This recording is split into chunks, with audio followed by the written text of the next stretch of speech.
ஓம் ஸ்ரீ குருப்பியோ நமக. நன்றாக குருவாழ்க, குருவே துணை. பரபிரம ருத்ரகாயத்ரி ஞானசரத்து நண்பர்களுக்கு வணக்கங்களும் வாழ்த்துக்களும் கூறி, துலா லக்ன நண்பர்களுக்கு இந்த 7 நாட்களுக்கான பலன், அதாவது பிப்ரவரி 3 முதல் பிப்ரவரி 9 வரை, சனிக்கிழமையிலிருந்து வெள்ளிக்கிழமை வரை நம்முடைய துலா லக்னத்திற்கு சந்திரன் எந்தெந்த நட்சத்திரங்களின் அன்றாடம் பயணிக்கிறாரோ அதை சார்ந்து நமது நிகழ்வுகளை பலன்களாக பார்க்க இருக்கிறோம். இந்த துலா லக்னத்திற்கு இந்த வாரத்திலே கிரக நிலைகள் என்று எடுத்துக்கொண்டால், மகர ராசியிலே சூரியன் இருக்கிறார், புதன் இருக்கிறார் 4ஆம் இடத்திலே. 3ஆம் இடத்திலே தனுசிலே செவ்வாயும் சுக்கிரனும் இருக்கிறார். 5ஆம் இடத்திலே சனி பகவான் இருக்கிறார். 6ஆம் இடத்திலே ராகு, 7ஆம் இடத்திலே குரு, 12ஆம் இடத்திலே கேது. முதல் நாளான சனிக்கிழமை விசாகம் நட்சத்திரம் தொடங்குகிறது. நம்முடைய லக்னத்துல, நம்மளுடைய துலா ராசியில இருக்கக்கூடிய நட்சத்திரம். இப்ப நம்ம லக்ன பலன் சொல்றோன்றது உங்களுக்கு எல்லாரும் தெரியும். நீங்கள் பிறந்த லக்னத்தை அடிப்படையாக வைத்து சந்திரன் நகர்ந்து கொண்டே ஒவ்வொரு நட்சத்திரத்தின் வழியாக செல்வதனால்தான் நம்ம அந்த பாவத்தினுடைய தொடர்புகளை வைத்து நம்முடைய நிகழ்வுகளை நாம் சந்திக்க இருக்கிறோம் என்பதுதான் ஜோதிட விதி.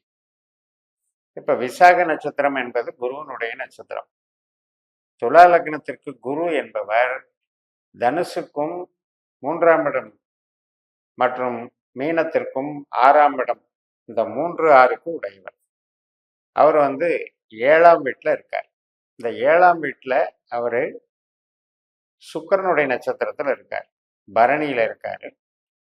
அந்த பரணி நட்சத்திரத்துக்கு அதிபதியான சுக்கிரனும் 3ஆம் வீட்டில் தன்னுடைய சொந்த நட்சத்திரமான பூராடத்துல இருக்கார். பரணி, பூரம், பூராடம் இந்த 3மே சுக்கிரனுடைய நட்சத்திரம். அதுல சுக்கிரன் 3ல இருக்காரு சுக்கிர நட்சத்திரத்துல, குரு 7ல இருக்காரு சுக்கிர நட்சத்திரத்துல. இந்த குருவும் சுக்கிரனும் 3, 7ன்ற மாதிரி ஒரு சுப விளைவை நம்மளுக்கு ஏற்படுத்துறாங்க. அதுபோக இந்த சுக்கிரன் யாரு அப்படின்னா நமக்கு லக்னாதிபதி. குரு யாருன்னா 3ஆம் அதிபதி. அப்ப இந்த 3ஆம் இடம் என்பது என்ன அப்படின்னா, நம்முடைய ஆழ்ந்த அறிவு. நாம ஒரு சிறு நடைப்பயணம் போறோம் அல்லது சின்ன டிராவல் போயிட்டு வர்றோம், பக்கத்து ஊரு, பக்கத்து வீடு, நம்ம உபயோகப்படுத்தக்கூடிய தகவல் தொடர்பு கருவிகள், இதெல்லாம் 3ஆம் இடம். 7ஆம் இடம் என்பது நம்ம அன்றாடம் சந்திக்கக்கூடிய கஸ்டமர், நபர்கள், இப்ப கணவன் மனைவி உறவு, இதெல்லாம் 7ஆம் இடம். அப்படிப்பட்ட ஒரு சுப விளைவை குருவும் சுக்கிரனுமே கொடுக்கறதுனால 2மே நல்ல கிரகங்கள். நல்ல வசதி, கவர்ச்சி, வளர்ச்சி, குதூகலம், இறையருள் எல்லாத்தையும் கையில வச்சிட்டு இருக்கிற கிரகங்கள். அதனால உங்களுக்கு இந்த நாள் மிக சிறப்பாக இருக்கும். பொதுவா அன்பை பகிர்வது, அதுபோக ப்ராஜெக்ட், அறிவை பகிர்வது, எதாக இருந்தாலும் ஒரு இடத்துல இருந்து இன்னொரு இடத்திற்கு, ஒரு நபர்ல இருந்து இன்னொரு நபர் புரிந்து கொள்ளுதல், அதே போல திருமண நிகழ்வுகள், சுப நிகழ்வுகள், இதுக்கெல்லாம் சாதகமான ஒரு நல்ல அமைப்பாக இருக்கிறது நம்ம லக்னத்திற்கு.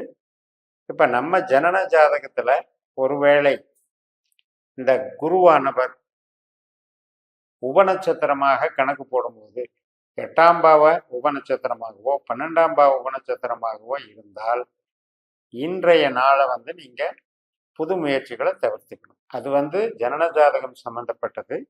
இது அனைத்து வயதினருக்கும் பொதுவான அமைப்புல இப்ப நம்ம சொல்லிட்டு இருக்கோம். அடுத்த நாள் பிப்ரவரி 4ஆம் தேதி ஞாயிற்றுக்கிழமை, அனுஷம் நட்சத்திரம், சனியினுடைய நட்சத்திரம். இப்ப சனி நமக்கு 5ஆம் இடத்துல இருக்கார். இந்த விருச்சிக ராசியில தான் அனுஷ நட்சத்திரம் இருக்கு. விருச்சிக ராசிங்கிறது நம்மளுக்கு 2ஆம் இடம். அப்ப நம்ம பேசுற பேச்சு, நம்ம கையிருப்பு பணம், நம்ம குடும்பம், ஏதாவது ஒரு வகையில ஏர்னிங்காக நம்ம போடக்கூடிய திட்டங்கள், செயல்பாடுகள். அப்ப இதெல்லாம் சனி ராகுவை போல செயல்பட்டு கொண்டிருக்கிறதுனால அது ஒரு இம்ப்ரூவ்மெண்ட் கிடைக்கும். இப்ப நம்ம ஒரு எதிர்பார்ப்பு அல்லது ஆசைப்படுறது, திட்டமிடுதல், இதுக்கெல்லாம் ஒரு வழிகாட்டுதல் கிடைக்கும். அதன் மூலமாக இன்றைக்கு மனநிறைவு தரும், குடும்ப சுகம் நீடிக்கும், குழந்தைகள் நலம், குடும்ப உறவுகளை பேணி பாதுகாத்தல் இன்றைக்கு சிறப்பாக இருக்கும். பிப்ரவரி 5ஆம் தேதி கேட்டை நட்சத்திரம். அதே விருச்சிக ராசியில நமக்கு 2ஆம் இடத்துல சந்திரன் புதன் நட்சத்திரத்துல போறார்.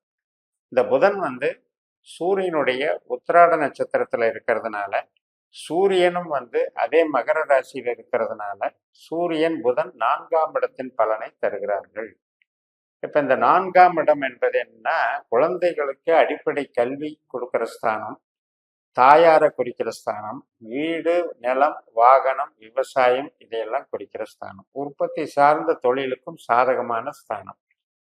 அதே போல சூரியனுடைய இணைவு என்பது, புதன் சூரியனுடைய நட்சத்திரத்தில் இருக்கிறார்கள் என்பது அரசு வழி, அரசு ஆதாயம், அரசியல் தொடர்பு இதுகளுக்கு தொடர்புடைய ஒரு கிரகம்.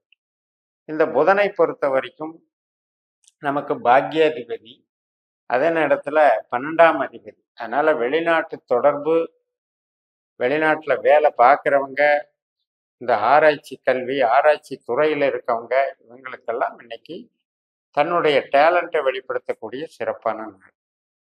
அதனால இந்த நாள்ல வந்து பொருளாதார மேம்பாடு சிறப்பா இருக்கு.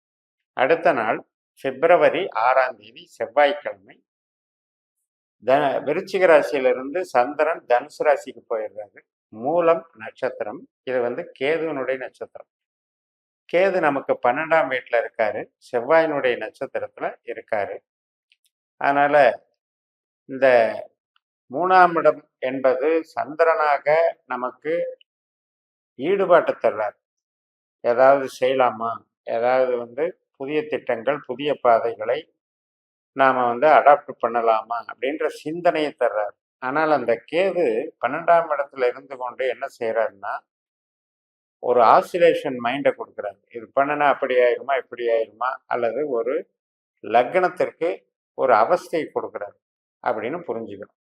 அப்ப அந்த விதத்துல இது பண்ணும்போது கம்யூனிகேஷன் சார்ந்த விஷயம், பிறரை சந்திக்கிற விஷயம், இதெல்லாம் கொஞ்சம் அவாய்ட் பண்ணிடணும். சுபகாரியங்கள், வீட்டுக்கான இப்போ திருமணம் வரணும் அல்லது குழந்தைகள் சம்மந்தப்பட்ட, உறவுகள் சம்மந்தப்பட்ட விஷயங்களை இன்னைக்கு அவாய்ட் பண்ணிட்டு, ஆஸ் இட் இஸ் நடக்கிற வேலை மட்டும், பொருள் சார்ந்த அது உற்பத்தி துறையோ அல்லது நம்மளுடைய பணி என்பது ஒரு மேனேஜ்மெண்ட் பணியோ, இதெல்லாம் வந்து நம்ம ஆக்டிவேஷனாக இருந்துக்கலாம். அதுக்கு வந்து நல்ல நாள் தான். ஆனால் புதிய திட்டங்களுக்கும், புதிய செயல்பாடுகளுக்கும், புதிய கம்யூனிகேஷனுக்கும் அவாய்ட் பண்ணிடணும். இடமாற்றம், பத்திரப்பதிவு, இது மாதிரி விஷயங்களை நம்ம அவாய்ட் பண்ணிடணும். அடுத்தது பிப்ரவரி 7ஆம் தேதி புதன்கிழமை. இன்றைக்கு வந்து பூராடம் நட்சத்திரம். தனுசு ராசியில சந்திரன் சுக்கிரனுடைய நட்சத்திரத்துல போறாரு. ஏற்கனவே சுக்கிரன் அங்க அதே பூராட நட்சத்திரத்துல தன்னுடைய சொந்த நட்சத்திரத்துல வலுவா இருக்காரு. இன்னைக்கு வந்து கம்யூனிகேஷன் நல்லா இருக்கும். தகவல் தொடர்பு மட்டும் இல்லை, உங்களுக்கு வந்து திருமண வரன் பார்க்கறது மற்றும் சுப நிகழ்ச்சிகள், குதூகலம், குடும்ப நலம், இதுக்கெல்லாம் சிறப்பாக இருக்கும். புதுசாக ஒப்பந்தம் போடுறது, கான்ட்ராக்டு, இதுக்கெல்லாம் நல்லா இருக்கு. இடம் மாறுறதுக்கு, ஆர்டர் வாங்குறது, இதெல்லாம் சிறப்பாக இருக்கு. அடுத்த நாள் வியாழக்கிழமை நமக்கு உத்திராடம் நட்சத்திரம். மகர ராசியில சந்திரன் போறாரு. பிப்ரவரி 8ஆம் தேதி. அப்ப சூரியனுடைய நட்சத்திரம், சூரியன் செவ்வாயினுடைய நட்சத்திரத்துல அவிட்டத்தில் இருக்காரு. அதனால 4ஆம் இடம் என்பது உற்பத்தி சார்ந்தது. அரசு அதிகாரிகள், அரசியல், இதுல எல்லாம் சிறப்பா இருக்கும். உற்பத்தி சார்ந்த துறைகளுக்கு மேம்பாடு இருக்கும். வீடு, நிலம், வாகனம், யோகங்கள் சிறப்பாக இருக்கும். இன்றைக்கு உறவுகள் பலப்படும். ஆனாலும் கூட நமக்கு வந்து கொஞ்சம் ஈகோ இருந்துக்கிட்டே இருக்கும், அதே பரபரப்பு இருந்துக்கிட்டே இருக்கும். ஏன்னா ஒரு அதிகாரம் வர்க்கத்தில் இருக்கும்போது சில கமாண்டிங்ஸு, ஆணைகளை பின்பற்றுறது, இதுக்கெல்லாம் வந்து ஒரு பரபரப்பு இருந்துக்கிட்டே இருக்கும். மற்றபடி பாதிக்காது. நல்ல பணவரவுக்கு நல்ல நாள் தான்.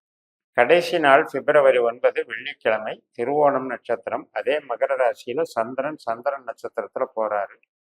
ஒரு நல்ல அங்கீகாரம் கிடைக்கும், நமக்கு மனநிறைவு கிடைக்கும், நம்மளை பாராட்டுவாங்க.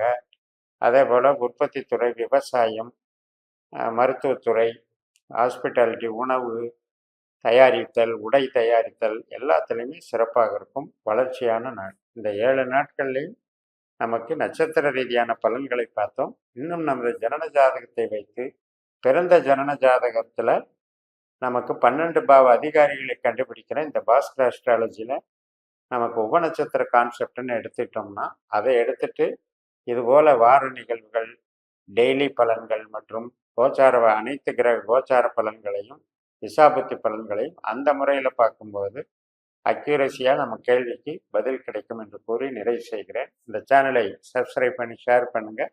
உங்கள் தனிப்பட்ட ஜாதக பலன்களை என்னுடைய வாட்ஸ்அப் நம்பரில் தொடர்பு கொண்டு பலன் பெறுங்கள். உங்களிடமிருந்து விடைபெறுகிறேன். உங்கள் JMS. நன்றி, வணக்கம்.